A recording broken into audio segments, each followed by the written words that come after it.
Hello everyone, and welcome to our 11.2 notes area of trapezoids, rhombuses, and kites.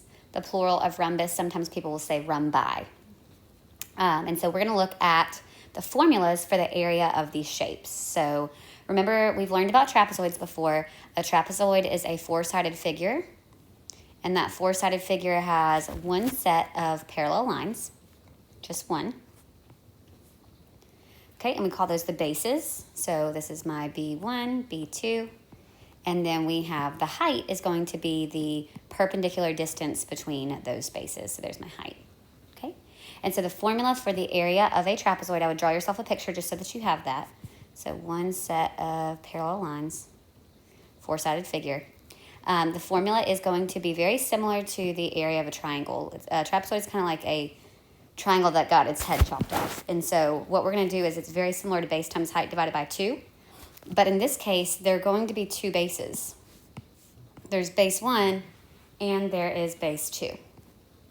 Okay, so what we're going to do is we're going to do just like our formula for the area of a triangle, but we're going to do base 1 plus base 2, add them together. That would give me the entire length of the bases times the height divided by 2.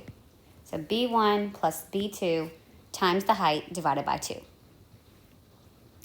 Area of a rhombus is going to be, in a rhombus, remember that a rhombus is a four-sided figure as well, but in this four-sided figure, all four sides are congruent, okay?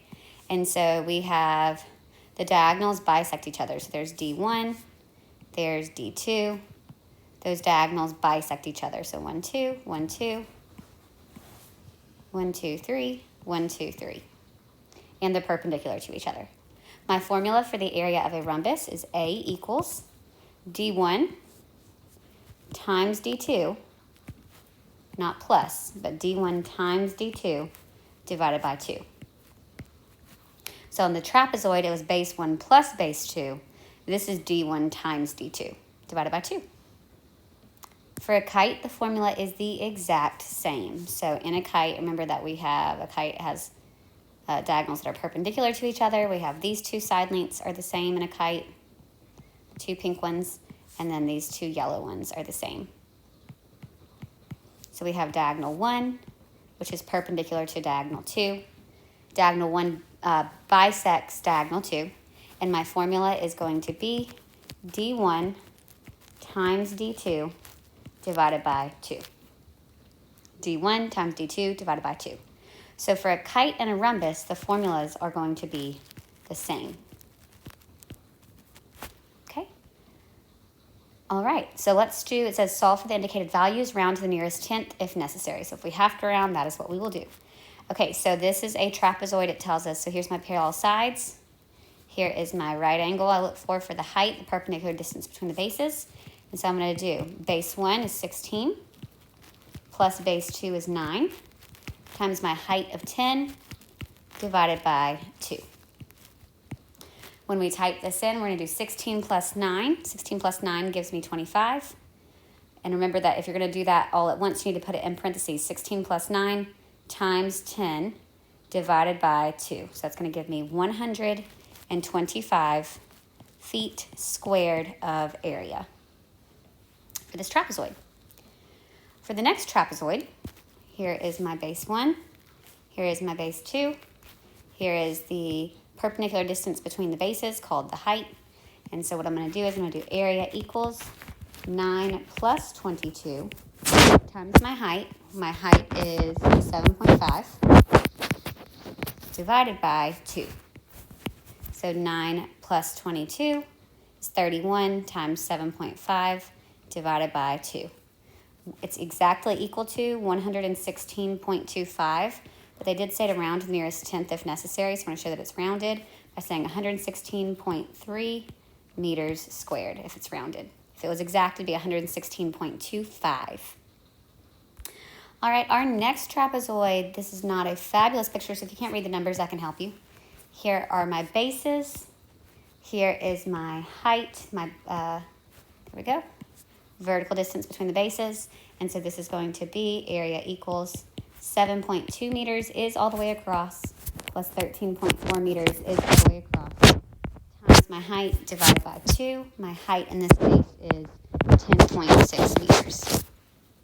So I'm going to do 7.2 plus 13.4. That gives me 20.6 times 10.6 divided by 2. It does say to round it to the nearest tenth, so exactly it's 109.18, which would round to 109.2 to the nearest tenth, and that is meters squared of area.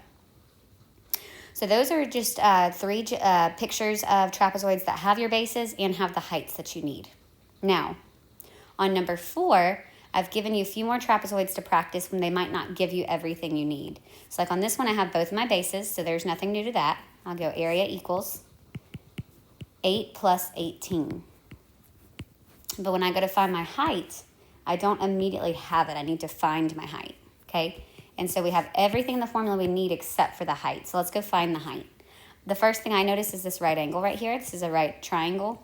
And so that's the perpendicular distance between the bases. And so I have this baby right triangle right here. What do I know is true about the side lengths of a right triangle? Well, they fit into the Pythagorean theorem. So a squared plus b squared equals c squared. So if this piece up top that is 8, then this piece, this is a rectangle, so that makes this 8, which makes this piece 10.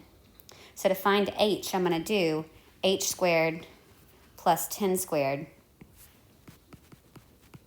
equals 11 squared.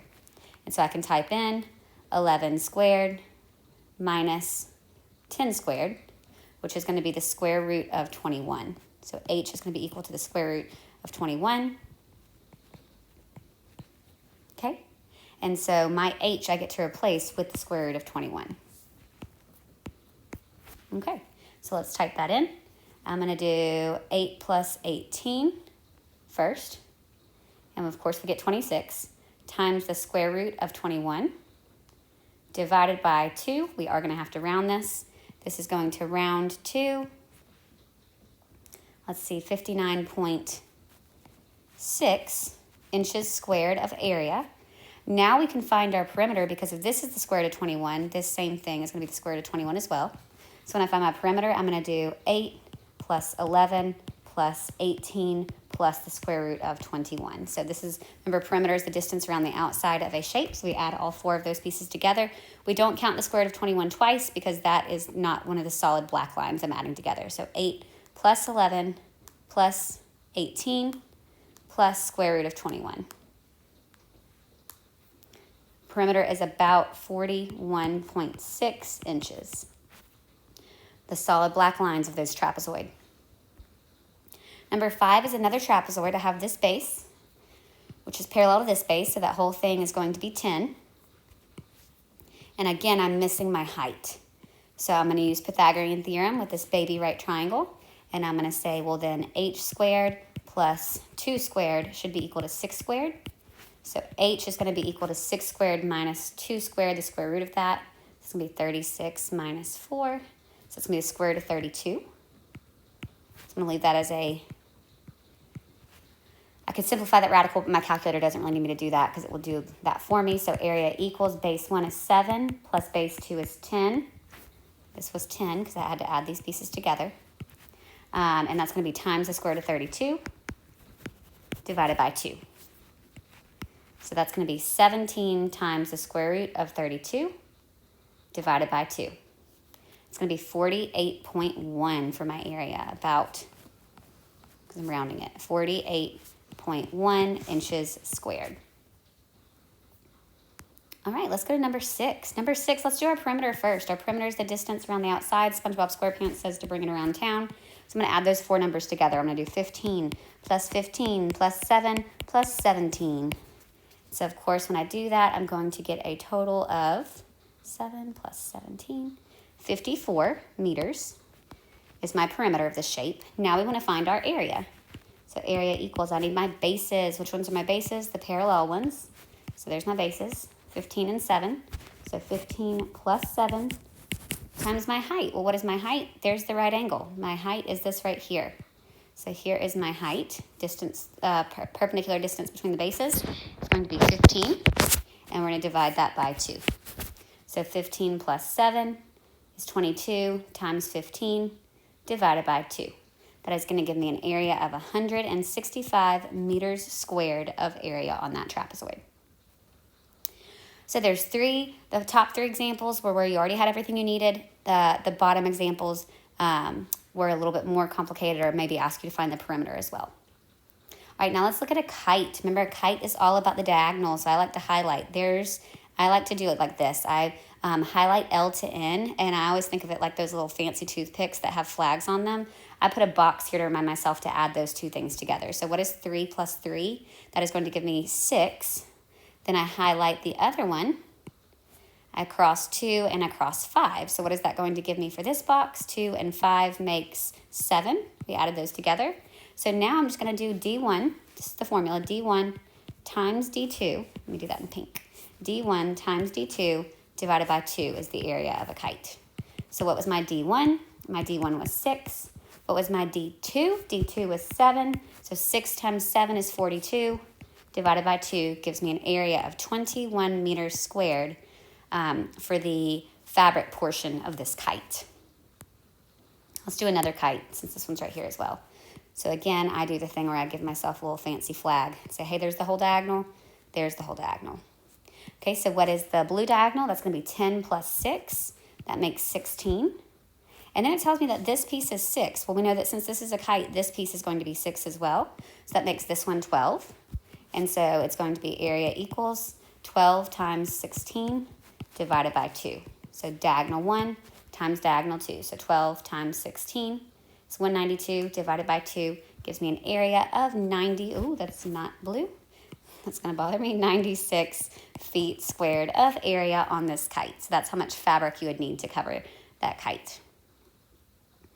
All the other problems, these are going to be this is a rhombus. Remember that in a rhombus, all of the sides are going to be the same, and it's the same formula. Area equals D1 times D2 divided by 2. So we need our diagonals. Let me do that a little bit better. Divided by 2. So what are my diagonals? Well, let's trace it. In a rhombus, the diagonals, bisect each other. And so if this is 25, this is 25. So what is that whole thing? That is going to be 50. There's one of my diagonals. Let's look at the other diagonal. The other diagonal is 22. Well, if that's 22, then that's 22, which makes this piece 22 plus 22 is 44. Because that was 25 and that was 25, which gave me 50. Okay, so then here I have my diagonals. I have a diagonal that is 50, and I have a diagonal that is, let's see, write that this way. I have a diagonal that's 50, and I have a diagonal that is 44. So that's going to be 50 times 44 divided by 2. So 50 times 44 divided by 2. It's going to give me 1,100 feet squared of area on this rhombus. Number 9. Now, number 9, I noticed something strange. I only have a 4 here. So if this is 4, I know that this is 4. So this blue diagonal is going to be 8. But then I don't have either piece of the pink diagonal. But what do I have? I do have a 45-degree angle. If that's 45, this is 45, and this is a 45, 45, 90 triangle. Well, what do we know about 45, 45, 90 triangles? They're the twin triangles. So because this was 4, this side is going to be 4 as well. So that's going to be 4 and 4. Well, what is 4 plus 4? 4 plus 4 is going to give me 8 for this diagonal. So the diagonals match on this one. So that's going to be 8 times 8 divided by 2. 8 times 8 divided by 2. Well, that's going to be 64 divided by 2, which we know is going to be 32 meters squared of area.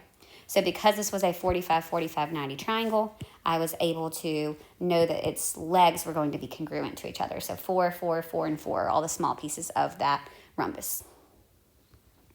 All right, number 11, I go to highlight, and I'm like, boom, 4 here, 4 here. That makes this one 8. But then I get to here, and I don't have either piece. And I don't have a 45, 45, 90 triangle or a 30, 60, 90 triangle. But I do have a 90-degree triangle, a right triangle. And I know that for that case, that I can use Pythagorean theorem when I'm missing one of 3 pieces in a right triangle. So what I can do is I can put an x here, and I can say x squared plus 4 squared should be equal to 6 squared. So what am I going to type in? Sorry, guys, that's my dog. Is going to be 36 minus 16. So x is going to be equal to the square root of 20. So this is going to be root 20 This is going to be root 20. So this entire diagonal is going to be the square root of 20 times 2, which is about 8.9-ish.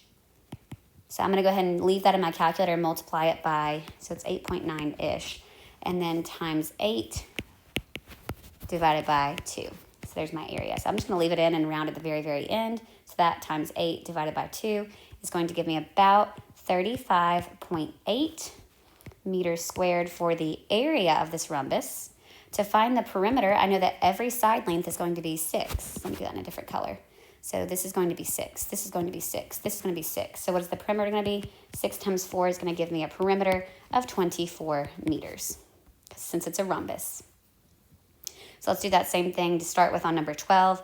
It is a rhombus, so that's going to be 8 times 4. What is 8 times 4? That gives me a perimeter of 32 inches. Now we just want to find the area. So we've got one diagonal. We already have the whole thing. It's just straight up 10. They tell me the whole thing is 10. So what happens when you draw on the other diagonal is it cuts that in half. So this turns into 5 and 5.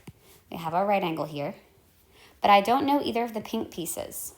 But what I do know is a side length. We have already acknowledged that that's 8. And so I can use some Pythagorean theorem. I'm going to call this x and x. X squared plus 5 squared equals 8 squared. So that's going to be 64 minus 25. X is going to be equal to the square root of 39. And so this is the square root of 39. Oh goodness, this is the square root of 39, and then this is the square root of 39.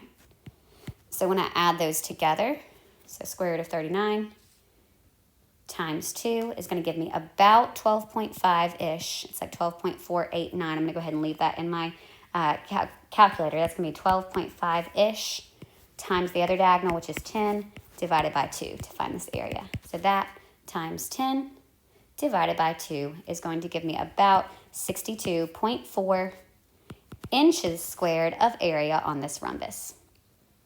I hope y'all are having a wonderful day. Your homework is on the back. It is only 9 questions. Okay, the first thing I did was give you a space to fill in the formulas for the area of these shapes. And then there are 9 questions. And when you're done with those 9 questions, solving for either the area or the area and the perimeter, you're going to type your answers into the Google form.